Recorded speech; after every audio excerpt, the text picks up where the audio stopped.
Baik, selamat pagi semuanya. Assalamualaikum warahmatullahi wabarakatuh. Bertemu kembali dengan Desi TV aja.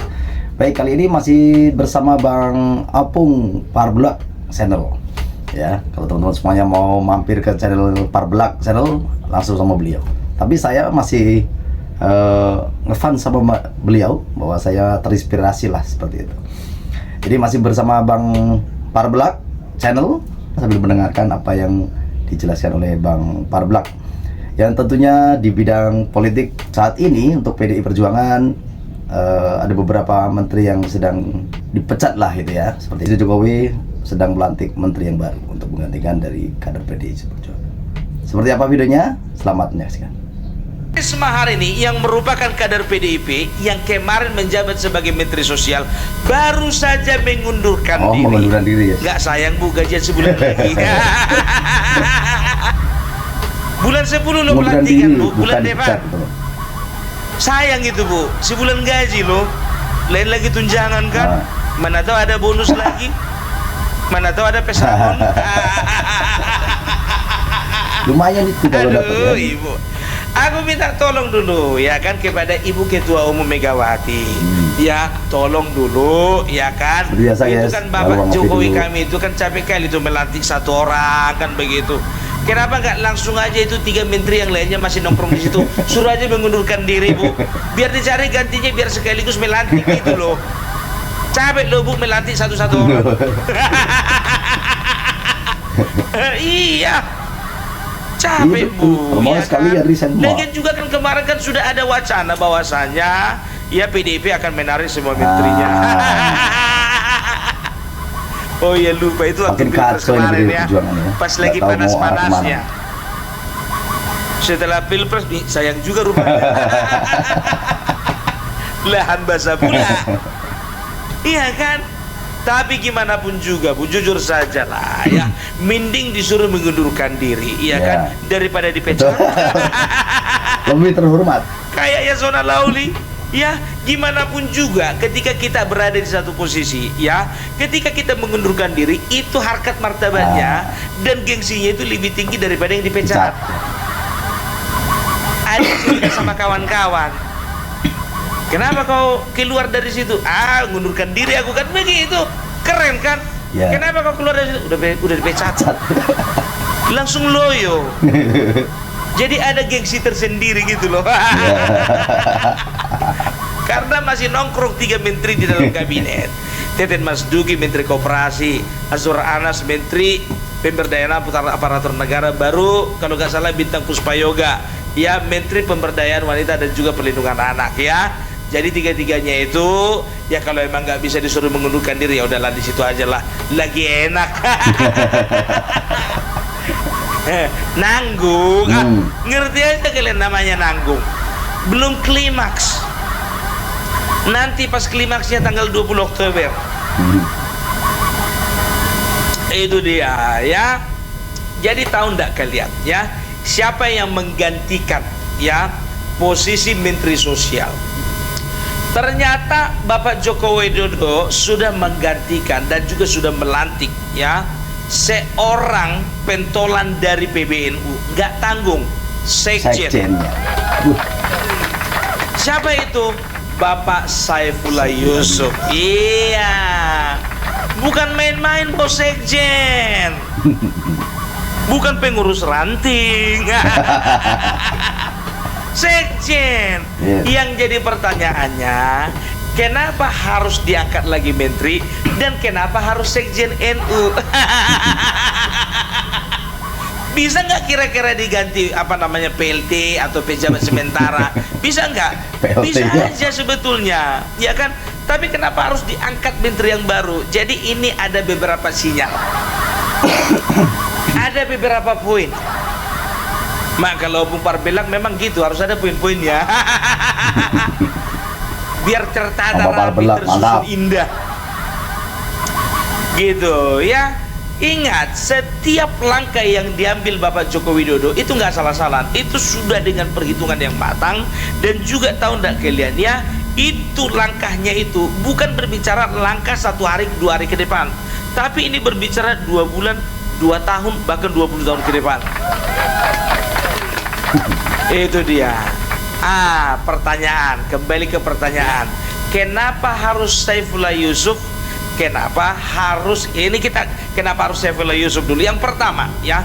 Yang pertama, Saifullah Yusuf itu adalah seorang politisi yang malang melintang di perpolitikan Indonesia. Itu dulu yang pertama. Ya, itu dulu yang pertama, ya. Karena beliau punya pengalaman. Pertama, pernah jadi anggota dewan, ya, tahun 99 sampai 2001. Dari partai mana? PDIP. Ada juga unsur PDIP-nya, ya. Mantap.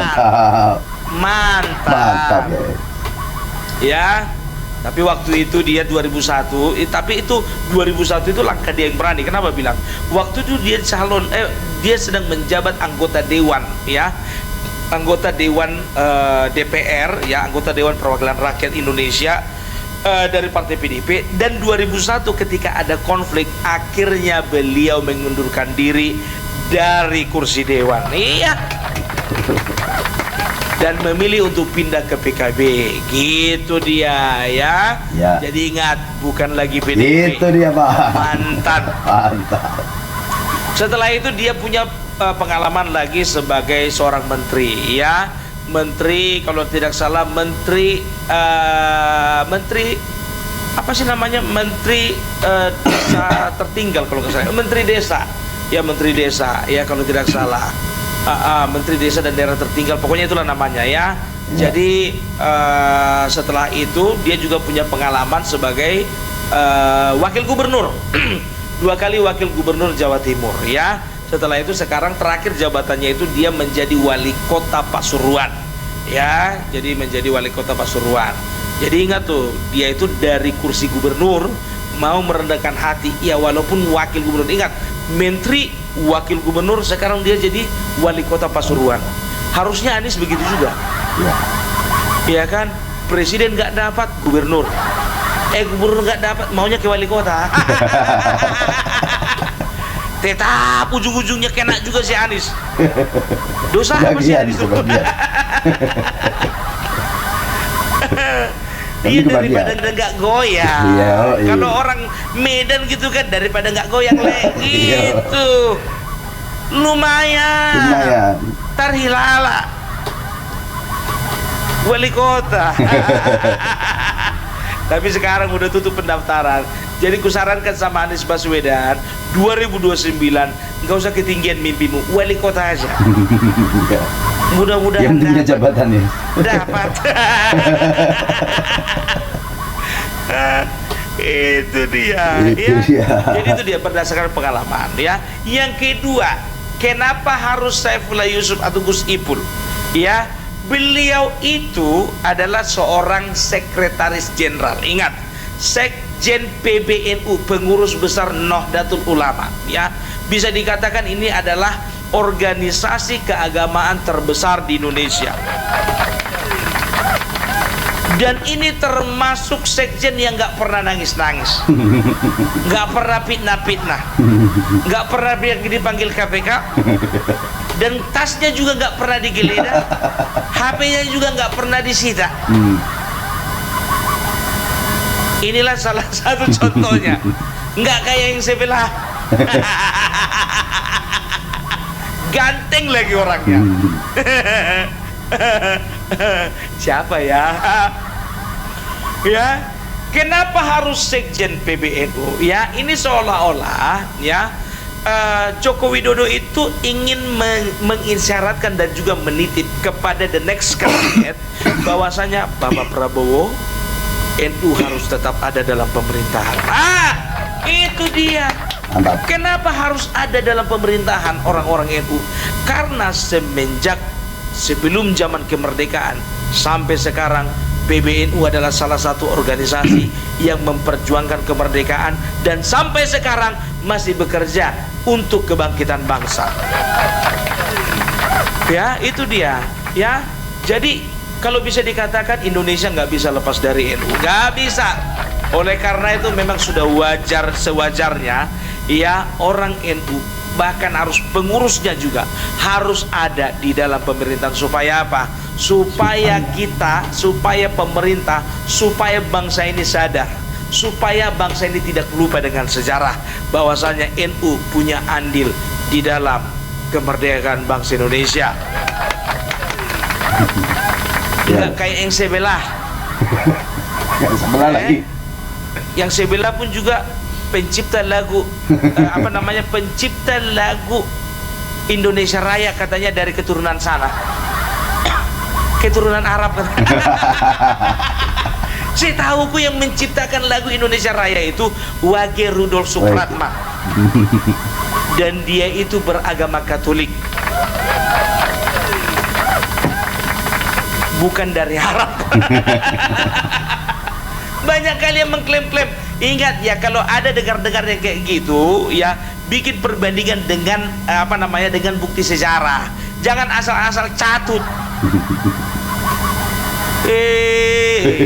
Beluhab. Wage Rudolf Supratman pencipta lagu Indonesia Raya, katanya bukan dia menciptakan, yang menciptakan adalah orang keturunan Arab. Opungmu. Enak kali ngomong kayak gitu.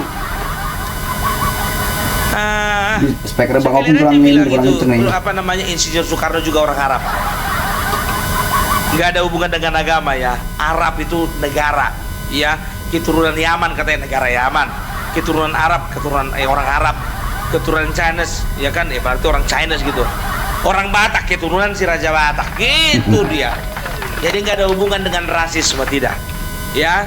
Jadi seperti itu. Jadi seolah-olah ya, Bapak Jokowi ingin menitipkan kepada Bapak Prabowo, ya, kalau kukatakan sih, walaupun nanti di next kabinet ya, mungkin saja bukan Saifullah Yusuf, tapi paling tidak ada orang NU di dalam pemerintahan. Gitu dia. Ya wajar lah kalau seorang atau pihak atau organisasi yang punya andil besar terhadap bangsa diberikan sebuah penghormatan. Ini penghormatan loh, penghormatan dan penghargaan, bukan pamrih ya, bukan pamrih, penghormatan dan penghargaan. Itu wajar. Jangan seperti organisasi-organisasi kemarin itu yang sempat sudah diilegalkan, sudah dilarang, sudah diharamkan. Ngaku-ngakunya front pembela, ya kan? Nggak taunya apa? Sweeping. Lebih hebat orang itu sweeping dari Satpol PP, bahkan dari polisi. Iya kan? Setelah itu apa lagi? Ya, menutup tempat-tempat ibadah. Booming langsung. Hebat kali. Makanya itu pentolannya, biar tahu kalian. Tapi nanti ini terpisahlah videonya ya. Itu pentolannya mantan ketua dari FPI ya, Habib Rizik, itu komentar, kalau bisa yang namanya Gibran Raka Buming Raka tidak usah dilantik jadi wakil presiden. Siapa kali kau? Ente betul gak sih? Dia takut Gibran Raka Buming Raka adalah orang anti intoleransi. Tahu dia. Tapi nantilah itu ya, video terpisah lah ya. Itu yang kedua ya. Yang ketiga, kenapa Saifullah Yusuf? Kenapa harus sekjen PBNU? Ternyata ya, sepertinya ini dugaanku ya, dugaanku. Aku tidak menerima informasi dari mana-mana ya. Sepertinya ada niat dari Bapak Joko Widodo ya, ingin dalam tanda kutip ini ingin membantu pemenangan Kofifa Indar Parawansa yang ada di Jawa Timur. Loh, apa hubungannya? Ada. Jadi begini ya, calon di Jawa Timur itu ada 3, ya kan? 3-3-nya perempuan.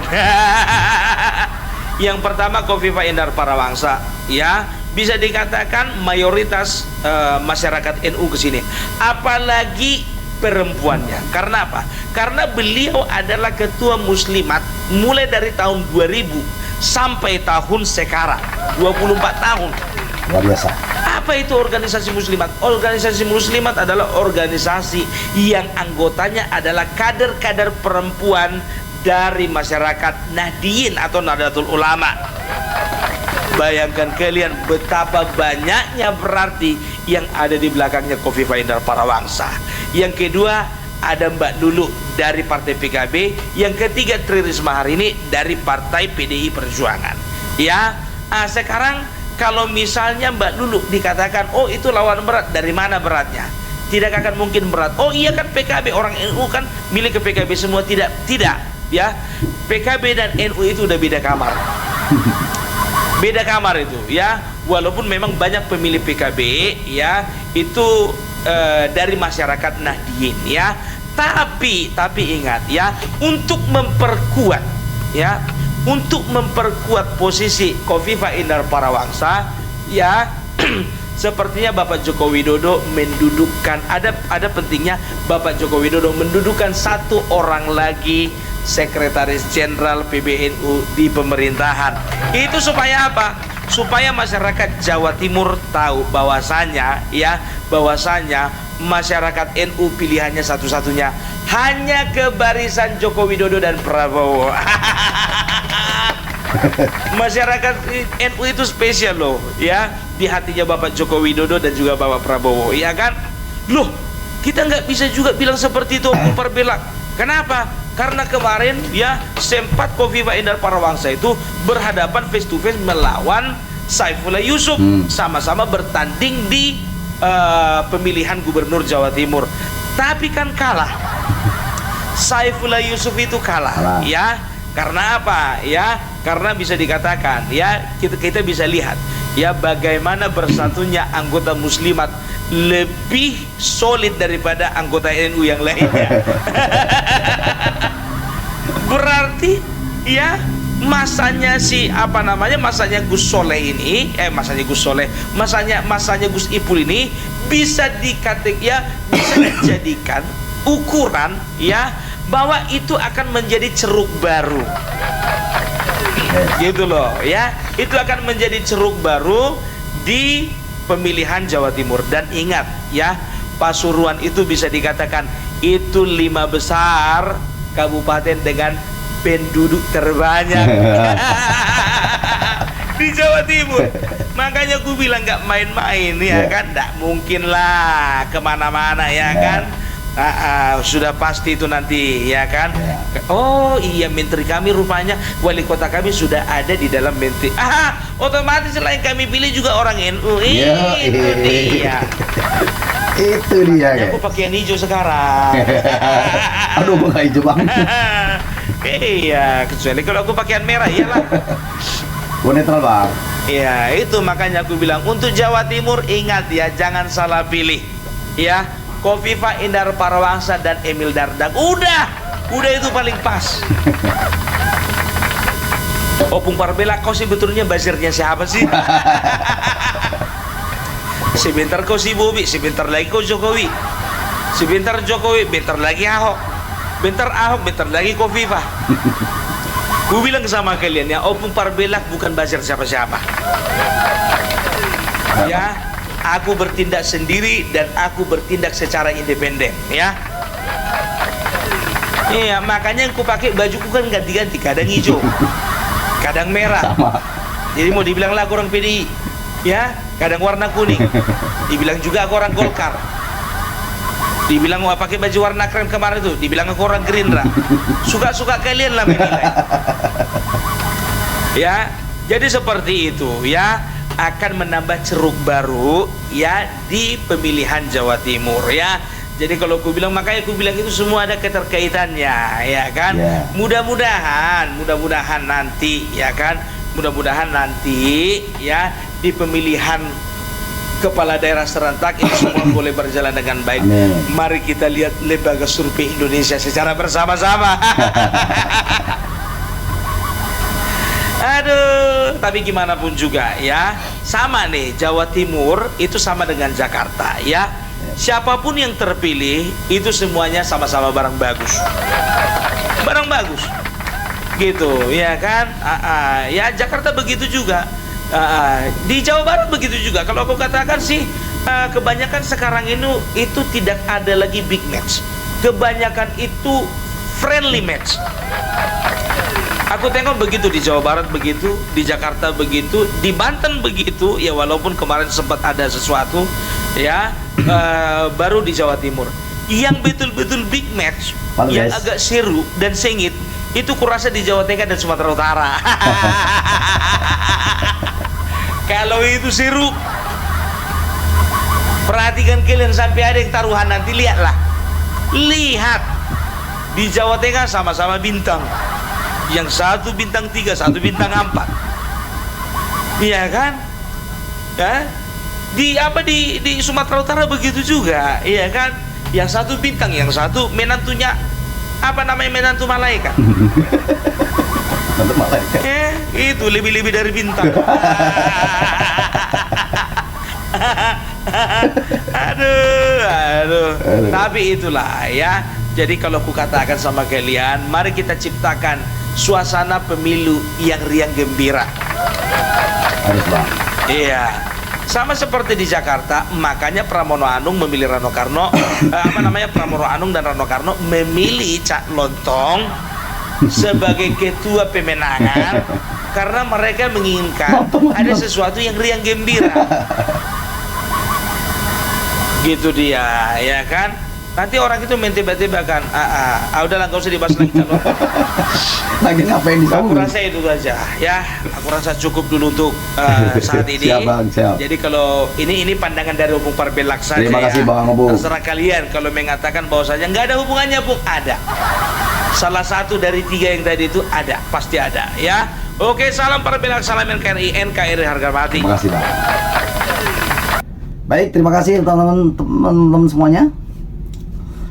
Terima kasih buat teman-teman semuanya sudah menonton sampai selesai, dan ini sekali lagi sekedar hiburan tapi mengedukasi kita untuk berpikir positif, ya. Apapun yang akan terjadi kita nggak tahu, yang pasti tetap hati-hati dalam memilih calon-calon pemimpin di Indonesia.